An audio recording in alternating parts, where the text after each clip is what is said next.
கூட நான் கொஞ்ச நேரம் பேசணும். உன் மனசு வேதனைப்படுறது எனக்கு தெரியும். மிகவும் அமைதியாக நான் பேசுற வார்த்தையை மட்டும் கேள்.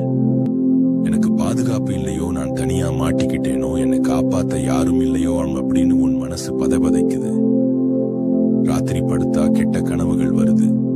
விழித்திருக்கும் போதோ இனம் புரியாத பயம் நெஞ்சை அடைக்குது. உன் குடும்பத்தை நினைச்சு பயப்படுற, உன் பிள்ளைகளின் எதிர்காலத்தை நினைச்சு கலங்குற, உன் தொழிலை நினைச்சு, உன் உடல்நிலையை நினைச்சு, உனக்கு விரோதமா எழும்புற மனுஷங்களை நினைச்சு பயந்து பயந்து வாழ்ந்துட்டு இருக்க. ஒவ்வொரு நாளும் ஒரு போர்க்களம் மாதிரி இருக்கு. பயப்படுற எந்த காரியமும் உன்னை மேற்கொள்ளாது. ஒரு தாய் தன் குழந்தையை மார்போடு அணைத்து பாதுகாப்பது போல நான் உன்னை என் செட்டைகளுக்குள்ளே மறைச்சு வச்சிருக்கேன். நீ அனாதை இல்ல, நீ பாதுகாப்பற்றவன் இல்ல, சர்வ வல்லமை